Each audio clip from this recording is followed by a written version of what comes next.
Welcome to the Deep Dive. Today, we're tackling a giant of science fiction, Frank Herbert's Dune. It's universally acclaimed, we all know that. Absolutely iconic. But if you really dig into it past the sandworms and the spice, its core philosophy is, well, it's incredibly debated, fiercely even. It really is, and that's what makes it so fascinating. Our source material today sets up this kind of intellectual clash. On one hand, you've got the standard interpretation. The accepted wisdom. Right. The Dune is this profound warning, against charismatic leaders, against ecological disaster. It's the interpretation Herbert himself often pointed to. But then there's this other take. It's highly controversial, very focused on the actual text, especially the later books. Yeah, digging into the literal plot details. And this view argues something much, much bleaker, that the story actually proves tyranny, even a kind of nihilism, isn't just a warning sign, but maybe necessary for humanity to survive. And that's the tension, right? That's what we want to explore today. Is Dune a cautionary tale about freedom? Or is it a colder look, suggesting that sometimes survival demands, well, horrific control? Okay, let's try and unpack this. Okay, let's start with the conventional view, the one most people encounter first. If you talk to fans, critics, what are the main themes they pull out, especially from that first book? Well, there are three big ones, usually. First, and maybe the most obvious, is how it dissects the whole idea of a messiah. Paul Atreides. Paul Atreides, exactly. The story shows just how fast a charismatic leader can become this object of, well, fanaticism.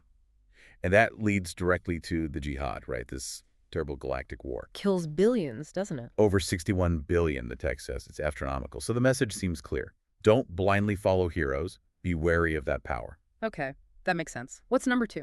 Politics and economics. You got this whole feudal system, the great houses, Carino, Harkonnen, Atreides. It feels a bit like modern geopolitics sometimes, right? Great powers vying for influence. Exactly. And what's the leverage? It's the spice, melange. The whole series is just masterful at showing resource dependency. How politics and economics get completely tangled up when everyone needs this one single thing. Yeah. It's a powerful critique of empire, of exploitation, of how power corrupts when it relies on controlling a vital resource. And the third one, ecology, right? Arrakis itself. Yes, absolutely. The struggle for water on this desert planet, the harsh environment, it's almost universally seen as an analogy. For our own diminishing resources, oil, water, land. Precisely. Oil is the classic comparison. So Dune is seen as this foundational ecological sci-fi novel, a warning about sustainability. So the consensus seems pretty solid then. Tyranny is bad, relying on one resource is dangerous, unquestioned leaders lead to disaster. That's the general takeaway, yeah. Seems straightforward enough. So where does the controversy actually come in? Because this is where, like you said, it gets really interesting. It does. Because the counter-argument basically says, look at the whole story, especially God, Emperor of Dune, and the later books. This whole warning interpretation, it kind of falls apart when you look at the literal plot. It falls apart how?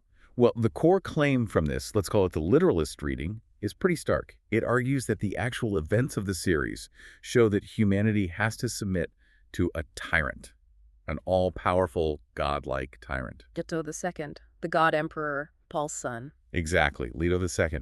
The argument is humanity faces certain extinction unless they accept his rule. His tyranny is the only path forward. Whoa. Okay, so that flips the script entirely. The ultimate evil, this 3,500-year reign of absolute crushing tyranny, is actually the ultimate good, or at least a necessary thing. Necessary, yes. Yeah. That's the paradox they point to. If Leto's horrific rule is the only way to save the species, how can the book just be a simple warning against tyranny? The choice presented isn't really freedom versus tyranny. Tyranny versus extinction. That's the literalist claim. Yeah. And it goes further.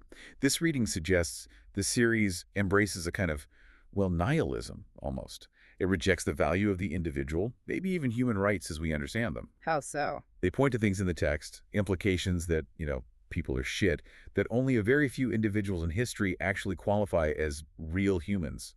The survival of the species matters, but you, the individual, not so much. That is bleak, profoundly bleak. It completely reframes the moral landscape. It does, and it's a direct challenge. If Leto II's monstrosity, his golden path, was the only option, how does the warning interpretation hold up?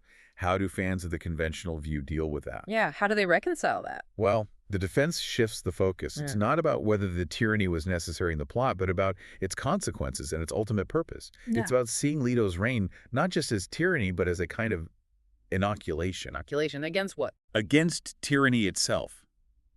Against the very impulse that leads humans to seek out charismatic leaders. The argument is that Leto's rule wasn't just about stagnation. It was a deliberate, incredibly painful plan. A plan to change humanity. Almost genetically, yeah. To reshape human behavior fundamentally.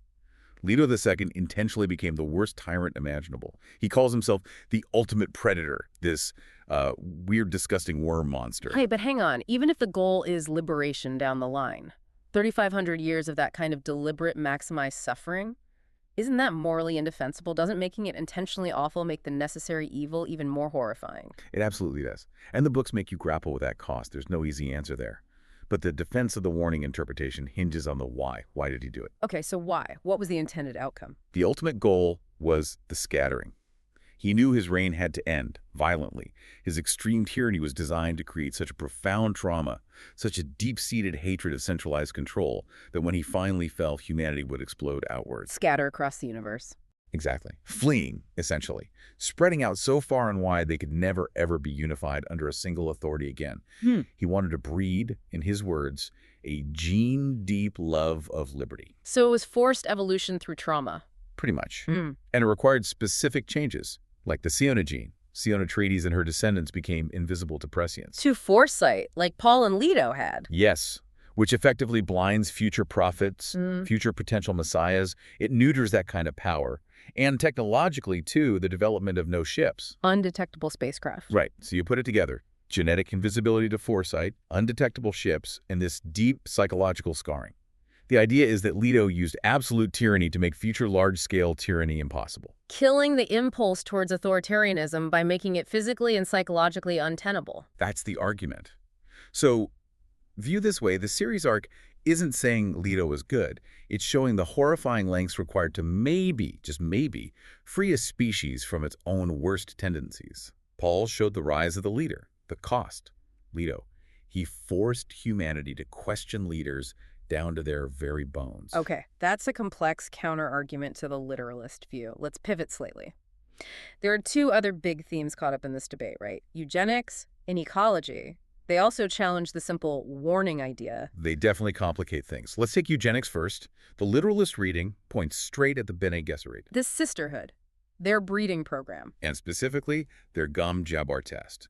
The needle in the pain box, it's explicitly used to sort people. Are you human stock or just animal stock? That sounds pretty brutal. It is. And the literalist view says, look, this core philosophy of sorting and culling, of breeding for the Kwisatz Haderach, the series supports a kind of nihilistic, ends that justify the means view of humanity. The masses are just material. So, if the Bene Gesserit, who are arguably this major influential force throughout the series, operate like this, does that mean the text endorses that kind of thinking? Well, here's where it gets nuanced again. Yeah.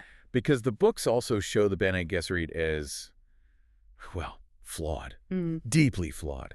Their grand plan constantly goes wrong. They fail repeatedly. They do. Their belief that they can neatly categorize and control humanity, breed it like livestock.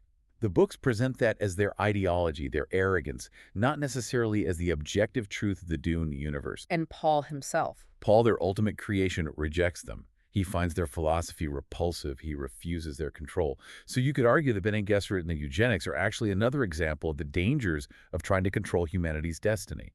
Another failed attempt that ultimately leads to the necessity of Leto's much harsher golden path. So the books show the danger of their eugenics rather than endorsing it. They're manipulators trying to play God, and it backfires. That's a very strong reading, yeah. Now, what about ecology? Right. The literalist argument here is that ecology can't be a core theme because the powerful characters actively keep Arrakis as a desert hellhole. For the spice. Yeah. They prioritize extracting the spice over terraforming the planet, over making it more hospitable. Human life seems secondary to the resource. And they're not wrong about the facts. The Sardaukar, the Fremen to some extent, the houses, they all have a vested interest in keeping Arrakis dry and dangerous, because that's what produces the spice. So how does the ecological interpretation survive that? By arguing it's allegorical. The point isn't literally about saving the desert. The point is why they keep it a hell world. It's the system of exploitation built around a finite resource. Like our dependence on fossil fuels. Exactly. The immorality isn't in the desert itself. It's in the system that prioritizes resource extraction over human well-being and planetary health. That's the warning. The desert is the setting for the allegory about resource dependency and its costs. And doesn't the book also show that messing with the ecology, even with good intentions like terraforming, has huge negative consequences? Critically, yes. Attempts to terraform Arrakis, to make it less harsh, actually threaten the sandworms. Which produce the spice. Right, so driving the worms toward extinction worsens the dependency crisis. It reinforces the danger of relying on a fragile monopoly. It shows that ignoring ecological limits, even for seemingly good reasons, is ultimately self-destructive for the system relying on that ecology. So the ecological theme is tied into the critique of the political economic system. Absolutely. The eventual need for the Golden Path, this radical long-term survival plan, comes partly from the failure of the great houses to manage the Arrakis ecosystem sustainably. The shift away from spice dependency mirrors the kind of painful long-term shift we face with things like climate change and resource depletion. Wow. Okay, so this deep dive really highlights a central conflict, doesn't it? For you listening, it boils down to this. Where do you find the true meaning of Dune? Is it in the literal plot points, the necessary evil, the tyranny required for survival? Or is it in the allegory, the literary deconstruction? The idea that the whole thing is a profound, complex warning about human nature, our pull towards strong leaders, our dangerous relationship with resources, even if the plot itself involves monstrous acts to achieve a kind of salvation. It seems the power of the series lies right there in that ambiguity. I think so. Herbert didn't write a simple instruction manual. It's not prescriptive, it's precautionary. It forces you, the reader, to weigh the immense moral cost of survival, even survival guaranteed by a godlike figure. So the debate itself is kind of the point. Interpreting something this complex means you have to look beyond just what happens. Leto saves humanity and ask how and at what cost. You have to examine the consequences, the mechanisms. Exactly. The moment you think you've found the single simple answer to Dune, you've probably stopped wrestling with the really important questions it's asking. Which brings us to a final thought for you to mull over, something that emerges from this whole debate. It's a tough one. If you could have a political system, any system, that absolutely guaranteed humanity's survival indefinitely, but the price was thousands of years of utter stagnation, absolute tyranny, the crushing of the individual spirit, does the sheer value of survival, that guarantee of continued existence, eventually outweigh the moral horror of the system itself? Does survival at any cost ultimately justify the dictator? What is the absolute price of human existence? All right. And are you willing, hypothetically, to see it paid? Something to think about.